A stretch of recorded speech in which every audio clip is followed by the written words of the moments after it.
जय श्री कृष्णा मित्रों, आप सुन रहे हैं डॉक्टर शैलजा श्रीवास्तव की लिखी कहानियाँ। कहानियों को इतना प्यार देने के लिए तहे दिल से आपका शुक्रिया। आप यूं ही साथ देते रहिए और यूं ही एहसासों के सिलसिले चलते रहेंगे। मित्रों, प्लीज़ चैनल को सब्सक्राइब जरूर कर लें ताकि आपको आगे की नोटिफिकेशन मिलते रहे और लाइक और शेयर भी। धन्यवाद। अब आगे देखिए, मैं बात को घुमा फिरा के कहने में यकीन नहीं करता। मेरा बेटा 25 साल का है, अच्छी नौकरी करता है। देखा भी है आपने, देखने में भी ठीक है। हम लोगों को आपकी बेटी मेघना बेहद पसंद आई है और हम अभिषेक के लिए मेघना का रिश्ता मांग रहे हैं। अगर आप लोग ठीक समझें तो अभिषेक और मेघना की शादी करना चाहेंगे। मेघना जैसी बच्ची हमारे घर आ जाएगी तो हमारा घर भी खुशियों से भर जाएगा और अभिषेक का जीवन भी। सिन्हा जी बोले तो मेघना के पापा ने उसकी मम्मी की तरफ देखा। दोनों ने आंखों ही आंखों में कुछ इशारा किया। भाई साहब, इस बात में कोई भी शक नहीं है कि आपका परिवार और आपका बेटा बहुत ही अच्छे, और ऐसे परिवार में कोई भी अपनी बेटी ब्याहना चाहेगा, पर मुझे सोचने के लिए थोड़ा सा समय दीजिए। मेघना की अभी ज़्यादा उम्र भी नहीं है और फिर हम उससे पूछे बिना कोई भी निर्णय नहीं ले सकते। बच्ची की पूरी जिंदगी का सवाल है। एक बार हम लोग आपस में सलाह मशवरा कर ले, फिर आपको बताते हैं। मेघना के पापा बोले, जी बिल्कुल, आप अपना समय ले लीजिए, जितना समझ लेना है। आखिर रिश्ते यूं ही नहीं किए जाते। हमने तो आपकी बेटी को जान भी लिया है और समझ भी लिया है। अब आपका भी पूरा हक बनता है कि आप भी हमारे बेटे को जाने समझे और फिर सोच समझकर निर्णय ले। सिन्हा जी बोले, नहीं, हमें इतना कुछ नहीं जानना है भाई साहब, हमें इतना समय नहीं चाहिए। हम आपको भी बहुत बेहतर तरीके से जानते हैं और अभिषेक बेटा को भी हम जानते हैं, और फिर अशोक भाई साहब से अक्सर ही आपकी और अभिषेक की बातें सुनी हैं। अभिषेक जैसा बच्चा तो किस्मत वालों को मिलता है। बस हमें शाम तक का समय दे दीजिए, शाम को हम अपना निर्णय बता देंगे। मेघना के पापा बोले, जी बिल्कुल, आप सोच समझ लीजिए। वैसे भी हम लोग आज यहीं पर ठहरे हुए हैं, कल यहाँ से निकलेंगे। तब तक अगर कुछ निर्णय हो जाता है तो बेहतर होगा, क्योंकि अगर शादी तय होती है तो हम भी रिश्ता जल्दी ही करना चाहेंगे। सिन्हा जी बोले, जी बिल्कुल। मेघना के पापा बोले और फिर सब उठकर अपने अपने कमरे में चले गए। शादी के रात भर जागे हुए थे तो सब सो गए। अभिषेक की आंखों में नींद नहीं थी। पता नहीं क्या जवाब देंगे वो लोग। क्या मेघना मुझे हाँ कहेंगी? कहीं ऐसा तो नहीं कि वह मना कर दे? पता नहीं क्यों बुरे बुरे ख्याल दिल में आ रहे हैं। अभिषेक ने मन ही मन कहा और फिर आंखें बंद कर ली। थोड़ी देर में उसे भी नींद आ गई। उसके रिश्ते की बात हो रही है, इस सब से बेखबर मेघना गहरी नींद में सो रही थी। जब 3-4 घंटे सोने के बाद उसकी नींद खुली तो उसने देखा कि उसके मम्मी और पापा दोनों उसके पास ही बैठे हैं। मेघना ने आंखें फोड़ के उन दोनों को देखा। उठ गया मेरा बच्चा? मेघना की मम्मी ने उसके गाल से साथ लगाया। हाँ, मैं तो उठ गई हूँ, लेकिन आप लोगों को क्या हुआ है? ऐसे मेरे आसपास बैठकर मुझे क्यों देख रहे हो? कुछ किया है क्या मैंने? मेघना ने मासूमियत से कहा। नहीं, तुम कभी कुछ गलत नहीं करती हो, जानते हैं हम बेटा। बस दिल किया तो अपनी बच्ची के पास आकर बैठ गए, और तुम सोते हुए इतनी प्यारी और मासूम लग रही थी कि उठने का दिल ही नहीं किया। मेघना के पापा बोले तो मेघना उनके गले लग गई। आपको तो मैं हमेशा ही प्यारी लगती हूँ पापा। जब बच्ची थी तब भी आप ऐसे ही मेरे पास आकर बैठ जाते थे, और अब जब मैं इतनी बड़ी हो गई हो तब भी आप ऐसे ही मेरे पास आकर बैठते हो। मेघना ने खुश होकर कहा, तुम हमारी इकलौती बेटी हो बेटा। हमारी जान बसती है तुम्हारे अंदर। बस तुम्हें खुश देखना चाहते हैं और कुछ नहीं। मेघना की मम्मी बोली, हाँ तो मैं खुश हूं ना, जो मुझे इतना प्यार करने वाले मम्मी पापा दिए हैं भगवान ने, तो मैं खुश हूं नहीं होंगी।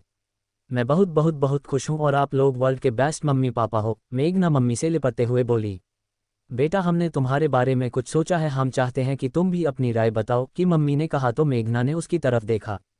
क्या सोचा है मम्मी? किस बारे में बात कर रही हो आप? मेघना बोली, बेटा तुम्हारे फूफा जी के रिश्तेदार हैं सिन्हा साहब। वह और उनकी पत्नी अपने बेटे के साथ इसी शादी में आए हुए हैं। शायद तुमने ध्यान दिया हो, उनका बेटा अभिषेक। मेघना की मम्मी ने कहा तो मेघना की आंखों के आगे अभिषेक का चेहरा आ गया। इन 3 दिनों में वह जान चुकी थी कि उसका नाम अभिषेक है। मेघना ने कुछ नहीं कहा, बस नजरें झुका ली।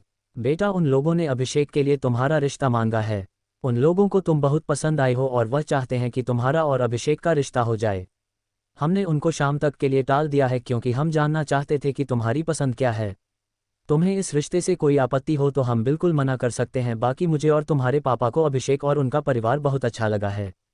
मम्मी बोली, अभिषेक समझदार, शांत और सुशील है। परिवार भी अच्छा और संपन्न है। अभिषेक भी काफ़ी समझदार है, अच्छी नौकरी करता है और देखने में भी अच्छा है। मेघना के पापा बोले तो मेघना के चेहरे पर हल्की हल्की गुलाबी रंगत आ गई। तुम्हारा क्या कहना है बेटा, तुम इस रिश्ते के लिए तैयार हो या नहीं? हमारे लिए सबसे पहले तुम्हारी खुशी मायने रखती है। अगर तुम नहीं चाहती तो हमने मना कर देंगे, और अगर तुम्हें कोई इतराज नहीं तो हम उनसे हाँ कर सकते हैं। मेघना के पापा ने उसके सिर पर हाथ रखकर कहा। अभिषेक एक पढ़ा लिखा और समझदार लड़का था। 3 दिनों में मेघना ने उसे काफ़ी हद तक जाना भी था। वह इस तरीके का नहीं था कि कोई भी उसे मना करे। मेघना को उसका व्यवहार अच्छा लगा था और उसको उसकी पर्सनैलिटी ने प्रभावित किया था, तो मना करने का कोई कारण नहीं था। और मेघना की ज़िंदगी में ऐसा कोई था ही नहीं जिसकी वजह से उसे मना करना पड़े। उसने अपने मामा मम्मी पापा की सहमति में ही अपनी सहमति बता दी। मम्मी, मुझे कोई इतराज़ नहीं है, आप लोग जैसा ठीक समझे वैसा कर लीजिए, बाकी मैं ज़्यादा नहीं जानती, आप लोग बेहतर समझते हैं, आप लोग जो निर्णय लोगे मैं उसमें आपके साथ हूँ। मेघना बोली तो उसकी मम्मी ने प्यार से उसके सिर पर हाथ रख दिया। तो बेटा, हम लोगों ने यही निर्णय लिया है कि तुम्हारी और अभिषेक की शादी कर दी जाए, क्योंकि इस तरीके के रिश्ते तो ढूंढने से भी बड़ी मुश्किल से मिलते हैं और किस्मत से रिश्ता हमारे घर आया है तो हमें इनकार नहीं करना चाहिए। मेघना की मम्मी ने कहा तो मेघना ने हाँ में गर्दन हिला दी। सबकी सहमति के बाद मेघना के मम्मी और पापा अभिषेक की मम्मी पापा से मिलने उनके कमरे की तरफ चल दिए। मेघना उठकर वॉशरूम में आए और अपना चेहरा आईने में देखा। चेहरे की रंगत गुलाबी हो रही थी और धड़कन कुछ अलग ही अंदाज में थी। तो ये बात थी, इसलिए आप अक्सर मेरे आसपास दिखाई देते थे, पर मैं बुद्धू समझ नहीं पाई कि आप मेरे बारे में क्या सोच रहे हैं। मेघना खुद से ही बोली और फिर फ्रेश होकर रेडी होकर बाहर अपने बुआ और फूफा जी के पास चली गई घर का बाकी काम देखने के लिए। मेघना के मम्मी पापा अभिषेक के मम्मी पापा के कमरे में आए। अभिषेक भी उस समय वहीं पर था। आइए भाई साहब बैठिए, सिम्हा जी ने उनका गर्मजोशी से स्वागत किया और उन्हें अपने पास बिठाया। तो वहीं अभिषेक की मम्मी ने भी मेघना की मम्मी को अपने पास बिठाया। सिन्हा जी, उनकी पत्नी और अभिषेक तीनों ही उत्सुक थे कि आखिर मेघना के पापा सक्सेना जी का क्या जवाब होगा। तभी सक्सेना जी हल्का मुस्कुराए और सिन्हा जी की तरफ देखा। भाई साहब, आपसे सुबह जो बात हुई थी हम उसी बारे में बात करने आए हैं। सक्सेना जी बोले। हाँ कहिए ना भाई साहब, हम तो पूरा दिन से इसी बात का इंतजार कर रहे थे कि कब आप अपना निर्णय बताए। अभिषेक के पापा बोले।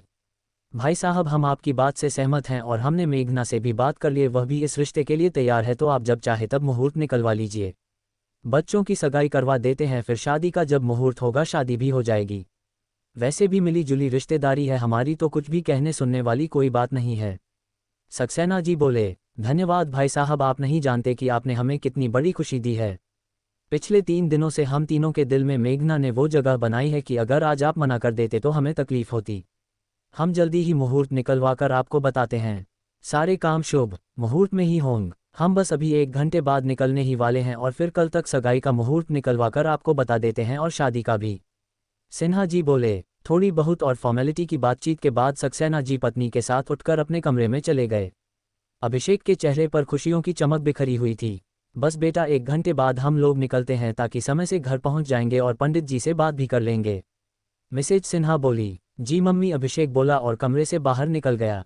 जाने से पहले वह एक बार मेघना से मिलना चाहता था और उसे देखना चाहता था। मेघना हॉल में अपनी बुआ के साथ सामान रखवा रही थी ताकि मैरिज हॉल खाली किया जा सके। अभिषेक सीढ़ियों की तरफ बढ़ गया और जाते जाते उसने एक छोटी बच्ची से मेघना को छत पर भेजने का बोल दिया और वह खुद छत पर निकल गया। वह बच्ची मेघना के पास आई। आप मेघना दी हो? उद्धरण चिन्ह। हाँ बेटा बोलो, मेघना ने कहा। वह भैया ने आपको ऊपर आने को कहा है, बच्ची ने कहा। तो मेघना ने नज़र उठाकर छत पर देखा। अभिषेक हाथ बांधे खड़ा उसे ही देख रहा था। मेघना के दिल की धड़कन एकदम से तेज हो गई और चेहरा हल्का गुलाबी होने लगा। उसकी हिम्मत ही नहीं हो रही थी ऊपर जाने की। उसने दोबारा से नज़र उठाकर अभिषेक की तरफ देखा तो उसकी आंखों में एक रिक्वेस्ट थी और मेघना ने हिम्मत करके अपने कदम सीढ़ियों की तरफ बढ़ा दिए। छत पर इस समय कोई नहीं था, ज़्यादातर लोग सो रहे थे और जिनको जाना था वह निकल चुके थे। बस कुछ परिवार के लोग थे जो अपने अपने कामों में व्यस्त थे। मेघना अभिषेक से थोड़ी दूरी बनाकर खड़ी हो गई।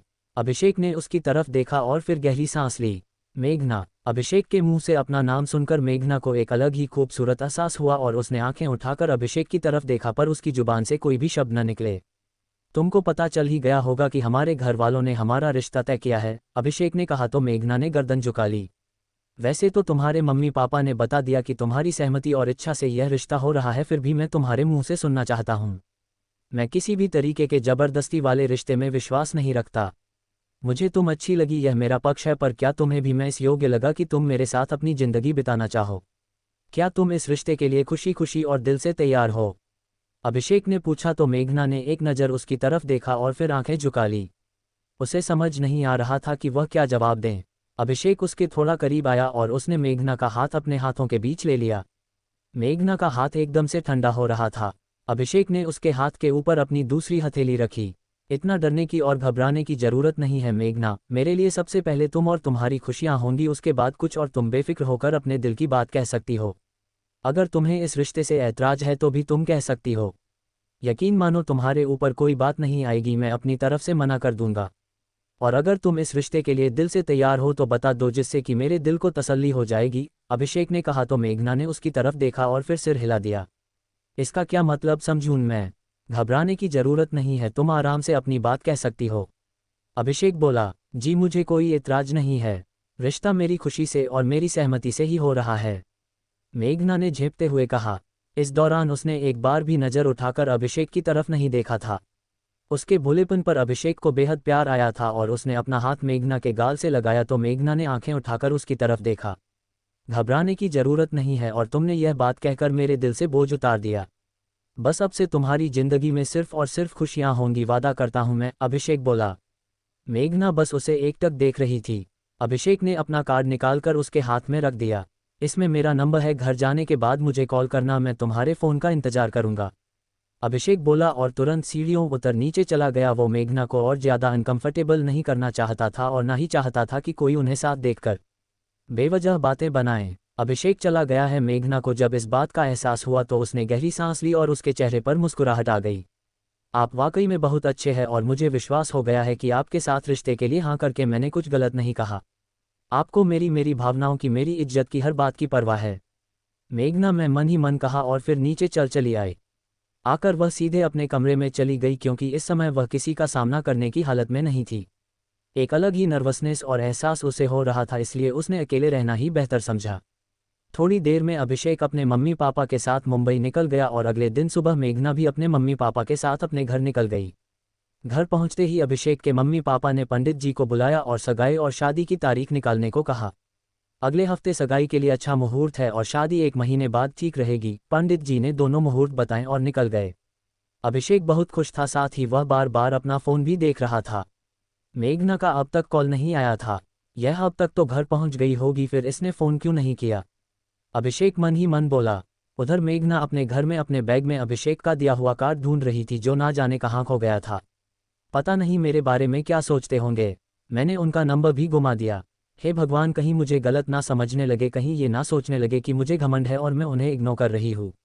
मेघना ना जाने क्या क्या मन में सोच रही थी, पर वह कर क्या सकती थी, उसके हाथ में कुछ भी नहीं था।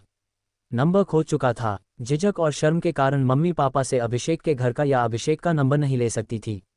एक हफ्ता अभिषेक और मेघना दोनों का यूं ही परेशानी में बीता और सगाई का दिन आ गया। अभिषेक का मन थोड़ा उखड़ा हुआ था मेघना के इस व्यवहार की वजह से। उसे मन में यही लग रहा था कि शायद मेघना ने जबरदस्ती शादी के लिए हाँ कह दी है और उसको उसमें कोई दिलचस्पी नहीं है। तभी एक हफ्ते तक उसने एक बार भी फ़ोन करके उससे बात करने की कोशिश नहीं की। सगाई के प्रोग्राम के लिए सब लोग बैंक्वेट हॉल आ चुके थे। मेघना को बहुत ही खूबसूरती से तैयार किया था। उस पिंक और पर्पल कलर के ड्रेस में वह बेहद खूबसूरत लग रही थी। थोड़ी देर में अभिषेक और उसका परिवार आ गया। तो सुनते रहिए डॉक्टर शैलजा श्रीवास्तव की लिखी ये कहानी। अगला पार्ट जल्दी ही।